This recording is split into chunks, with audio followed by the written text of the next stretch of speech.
Ndongeye ndabahaye ikaze mu biganiro byacu hano kuri Burundi News TV imbonesha kure imwe rugenda ibagezaho amakuru atandukanye acukumbuye abakomeza kugenda atrending hano mu karere k'ibiyaga bigari cyane by'umwihariko mu bihugu byano ku mugabane wa Afrika.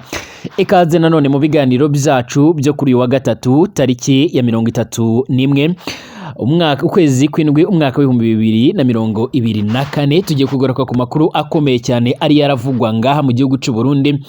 nyuma y'ibyakomeje kugenda bitangazwa n'abatavuga rumwe n'ubutegetsi bwa President Evariste Ndayishimiye ndetse kugeza magingo aya ngaya bakaba bamaze kumwotsa igitutu ku buryo bukomeye cyane bamusaba yuko agomba gukora ibishoboka byose hanyuma akaba yava ku butegetsi byanze bikunze cyangwa se agahindura by'umwihariko bafatanyije kuyobora cyangwa se guverinoma yiwe ndetse akaza no gusabwa kwemerera abari barahunze guhera muri za 2015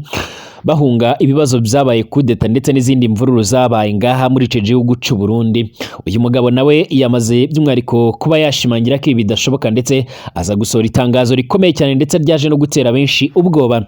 Ni itangazo ryasowe by'umwihariko n'abuyobozi bw'ingabo mu gihugu cy'u Burundi ndetse bavuze yuko umuntu uzahiyahiya akaza kwigaragambya nk'uko bizabaye i Kampala mu gihugu cya Uganda ubwo urubyiruko rwigaragambyaga rurenze ku mabwiriza ndetse n'ijambo rye ryavuzwe na Yoweri Kaguta Museveni ndetse n'ibyabaye muri Kenya kwa Dr William Ruto Samuel ngo bishobora kuzaba bibi cyane mu gihugu cy'u Burundi ngo umuntu uzahiyahiya cyangwa se uzagerageza kuba yazana ibyo kwiyerekana cyangwa se ibigendanye n'imyiyereko yo kwamagana ibikorwa by'ishaka riri ku butegetsi rizwi nka CNDD-FDD. Turabigarukaho mu nkuru yacu mu buryo burambuye muri icyo kiganiro, ariko kandi ndakubwira yuko ibiganiro by'umwihariko byabereye i Rwanda mu gihugu cyangwa hagati y'intumwa z'u Rwanda ndetse n'iza Repubulika Demokarasi ya Kongo biri gutanga icyizere cy'uko by'umwihariko umwuka mubi hagati y'ibihugu byombi w'intambara ushobora guhoshwa byanze bikunze, mu gihe abandi babikurikiranira hafi bavuga yuko uko byagenda kose bigoye kuzumvisha President Félix Antoine Tshisekedi Tshilombo yuko ari ngombwa cyangwa se ari ingenzi kuba yakwemera kurambika intwaro hasi akaganira n'umutwe wa M23, ariko kandi ku rundi ruhande abasesenguzi bakabona yuko byanze bikunze agomba kuzaganira n'uyu muhari M23 mu bitabo ibyo uyu muhari nawo ukaba wabasha kuba wamukura ku butegetsi dore ko umaze kugenda uramufatana ibice byinshi cyane bigiye bitandukanye. Mu mujyi wa Goma ibibazo ibintu bikomeje gukomera ndetse no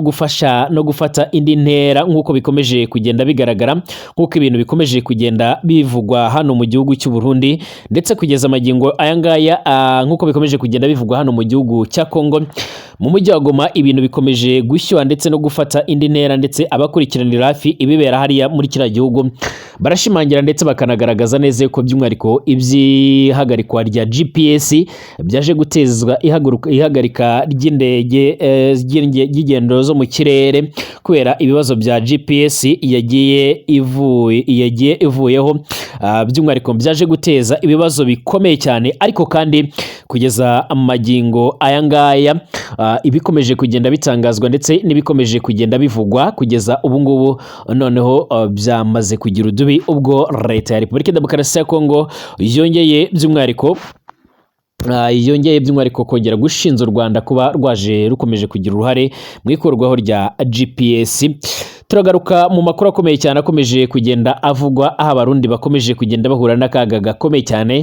cyane abarundi baherereye mu nkambi zano mu gihugu cya Tanzania, by'umwihariko aho bakomeje kugenda bicwa umusubirizo cyane bagapfa bagiye gushaka amaramuko ndetse n'andi mahera yiyongera kuyo bahabwa nk'impunzi. Ibi kandi izi mfu ziri kugenda ziba mu gihe kugeza magingo aya ngaya igihugu cya Tanzania cyamaze gutangaza neza yuko kiteguye kuba cyacyura zino mpunzi, by'umwihariko byanze bikunze zikaba zigomba kuva muri iki gihugu cya Tanzania nk'uko bikomeje kugenda bigaragara. Ndabaramukije mwese abadukurikira muri hirya no hino mu isi abari ngaha muri iki gihugu cy'u Burundi mu ntara zigiye zitandukanye, abadukurikira kandi baherereye mu bihugu bigiye bitandukanye haba hano mu bihugu nk'u Rwanda, Repubulika Demokarasi ya Kongo, Uganda, abari muri Tanzania, Kenya ndetse n'ahandi hose muri Afrika tubahaye ikaze mu biganiro byacu. Abadukurikira kandi muherereye mu bindi bihugu bigiye bitandukanye birumvikana ku mugabane w'Uburaya, ku mugabane wa Aziya, Australia, Amerika ndetse n'ahandi hose mbifurije kugubwa neza kandi mbifurije amahoro y'Imana cyane, mbabwira ngo muhahe muronke kandi mukomeze kugira ibihe byiza. Ariko kandi ari ubwa mbere tubanye ngaha kuri imbonesha kure yacu, reka nkubwire ngo kora subscribe cyangwa se kwanditse sabone mu rwego rwo kugira ngo ubashe kuzaca uraronka ibiganiro byacu mu buryo bworoshye, ndetse by'umwihariko ubashe kuzajya ubana natwe umunsi ku munsi gatanu ku kandi. Ibiganiro byacu biratangiye.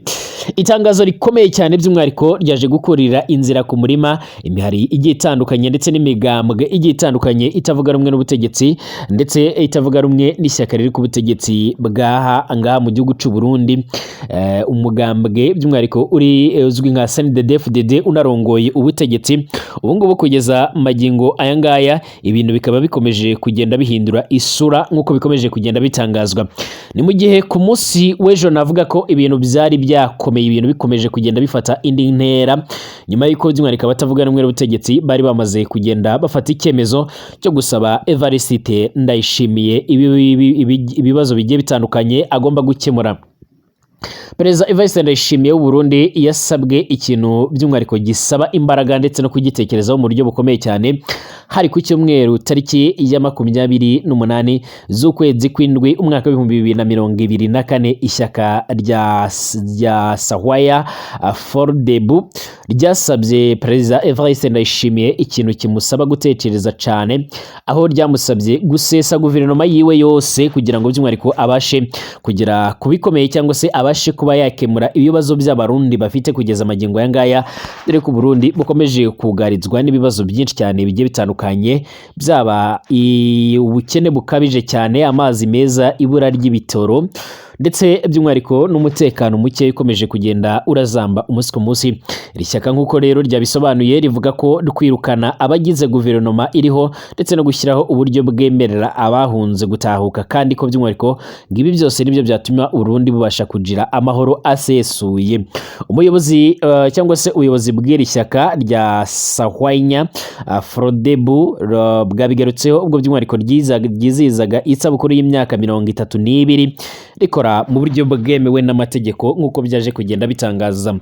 Perezida w'ishyaka ritavuga rumwe n'ubutegetsi by'umwihariko yavuze ko Evariste Ndayishimiye agomba gukora ibishoboka byose impunzi zigatahuka, bamwe muri bo akanabongera muri guverinoma yiwe, kuko n'ubundi ngo Perezida Evariste Ndayishimiye yivugiye ko by'umwihariko abaministire akorana nabo anaco bashoboye by'umwihariko, ndetse aza no kugenda ashimangira ko nta kintu kigoye mu isi ko gutwara igihugu cy'u Burundi. Ibi byaje kurakaza abarundi bagiye batandukanye, ndetse bamwe ntibatinya kumutuka ko ari umutegetsi w'umusazi ukomeje kugenda ukora ibintu bitandukanye n'iby'abandi bategetsi bakoze hirya no hino mu isi. Bagize bati mbere na mbere turagira inama perezida wacu, perezida wa Repubulika,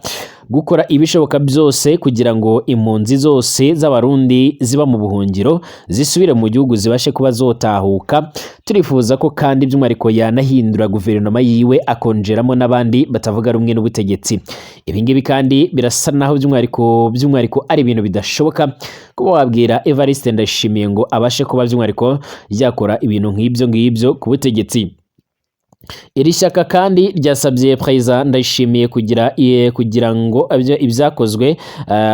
ibyakozwe n'impunzi zashinzwaga guhirika ubutegetsi, ndetse by'umwihariko ko bagabanyirizwa ibihano kugira ngo by'umwihariko bemererwe gusubira mu gihugu cabo, ndetse kandi ko bamusabye ko abanyepolitike bafunzwe bazira ibitekerezo byabo barekurwa nta yandi mananiza bitaba ibyo, hakaba hashobora kuzavuka ikintu kibi mu gihugu cy'u Burundi. Guhera ifungwa rya General Alain Bunyoni by'umwihariko ryateje ikibazo gikomeye cyane, ndetse biza kuzama ndetse no kuba irudubi cyane, mu gihe kugeza magingo aya ngaya ubutegetsi ndetse n'ubushinjacyaha bwamusabiraga gufungwa ubuzima bwiwe bwose, ndetse kugeza magingo aya ngaya ibi byaje gukurura umwuka mubi no mu ishyaka riri ku butegetsi rizwi nka CNDD-FDD, nyuma y'uko perezida w'iri shyaka ari inshuti magara cyane ya General Alain Bunyoni. Ibi byose bikaba bikomeje kugenda biteza n'umwuka mubi. Mu bindi Perezida Evariste Ndayishimiye kandi yanasabwe harimo ko yareka uburenganzira bwa muntu bukubahirizwa muri iki gihugu kandi bigakorwa nk'uko n'ibindi bihugu bibigenza muri rusange.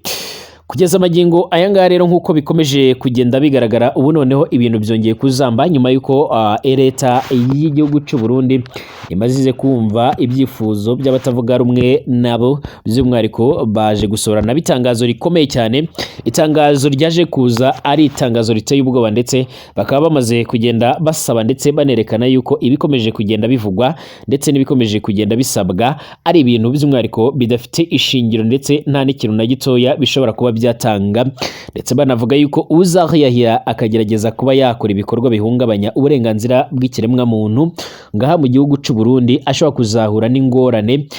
ziwe by'umwihariko, ndetse by'umwihariko akaba ari ingorane zishobora kuzashika ku bandi bantu biwe bazoba bari kumwe muri ibyo bikorwa byiwe muri rusange. Kugeza amagingo aya ngaya kandi by'umwihariko bivuga ko insoresore zo mu Burundi z'abatavuga rumwe n'ubutegetsi zishobora kuzibasira ibice bimwe na bimwe mu gihe ngo haba hari gutegurwa imyigaragambyo ikomeye cyane cyangwa se imyerekano, nk'uko bikomeje kugenda bivugwa mu bihugu byinshi cyane bigiye bitandukanye, cyangwa se nk'uko byagenze. Birasa naho abaturage muri iyi minsi mu bihugu bigiye bitandukanye cyane ngaha mu gihugu cy'u Burundi ndetse no mu bihugu bigiye bitandukanye byano ku mugabane wa Afurika, abaturage icyo bashatse gusaba ntabwo bakirirwa binginga, ahubwo abashoboye bagisabisha urufaya rw'amasasu, ndetse abandi bakagisabisha kwiyereka mu mihanda, gufunga imihanda, gutwika amabendera y'ibihugu ndetse n'ibindi bigiye bitandukanye nk'uko bikomeje kugenda bigaragara muri rusange. Hagati aha kandi ku butaka bwa Repubulika Iharanira Demokarasi ya Kongo by'umwihariko mu buraruko bw'icyo gihugu hakomeje gututumba umwuka mubi, ndetse ariko mu nyemerere ngaruke ku byaje gutangazwa na bwana Patrick Muyaya, akaba umuvugizi wa guverinoma ya Repubulika Demokarasi ya Kongo, akaba by'umwihariko na minisitiri w'itumanaho n'itangazamakuru. Kinshasa yaje gutanga ubusobanuro ko igisirikare cy'u Rwanda kiri kugaba ibitero ku bibuga by'indege byabo bikoresheje ibitero by'ikoranabuhanga. Mu minsi yashize ingendo z'indege zatangiye guhagarara mu mujyi wa Goma ufatwa nk'umurwa mukuru w'intara Kivu y'Amajyaruguru, ndetse binavugwa ko GPS yamaze kuvaho ku buryo ingendo zerekezaga mu bihugu mu bice nka za Benin, Kanyabayonga ndetse n'ahandi hagiye hatandukanye harimo na za Ituri, by'umwihariko ingendo zamaze guhagarara bitewe n'uburyo ikoranabuhanga riyobora indege ryifashishwa n'abapilote rizwi nka GPS ryamaze kuba ryavaho. Bikubiye mu itangazo rya minisitiri w'itumanaho n'itangazamakuru bwana Patrick Muyaya, rivuga ko by'umwihariko ku butaka bw'iki gihugu cabo biri kugabwaho ibitero, kandi ko by'umwihariko ibyo bitero biri kugabwa ku kibuga cy'indege by'umwihariko, ndetse ngo bikaba biri mu gushyira abantu mu kaga, kuko by'umwihariko muri izo ndege hari n'izikora ubucuruzi ndetse by'umwihariko no gutwara imizigo. Kinshasa ikavuga yuko iperereza ryokozwe by'umwihariko ryamenye neza ko ibyo bitero bikorwa n'igisirikare cy'u Rwanda RDF n'abakorana n'abafatanya nabo by'umwihariko barimo M23. By'umwihariko ubutegetsi bwa Kinshasa kandi bukakomeza buvuga yuko ibi ari uguhonyora gukomeye cyane amategeko mpuzamahanga agenga kudakoresha imbunda ku basivile, agasaba urwego mpuzamahanga rw'indege za gisivile bityo ko u Rwanda rwoca rurafatirwa ibihano muri rusange. Leta y'i Kongo yanagiye kandi inasaba imiryango mpuzamahanga n'ibihugu bigiye bitandukanye isabira u Rwanda ibihano irushinza gutera inkunga umuhari wa M23 umaze igihe urafata ibice byinshi cyane bigiye bitandukanye ku butaka bwa Kongo. Gusa u Rwanda runenga ubutegetsi bwa Kinshasa kunanirwa gukemura ibibazo by'umwihariko ndetse n'ikibazo by'umwihariko cya M23 nk'abanyekongo, ni ikibazo by'umwihariko cy'impunzi z'abatutsi b'abanyekongo bari mu Rwanda ndetse na Uganda no hirya no hino mu isi. Rukavuga ko kandi ikibazo cabo arico gituma M23 igenda ikongera ikagaruka by'umwihariko, ishinza kandi ingabo za Kongo gukorana bya hafi n'umuhari w'iterabwoba wa FDLR urwanya ubutegetsi bwaha mu Rwanda.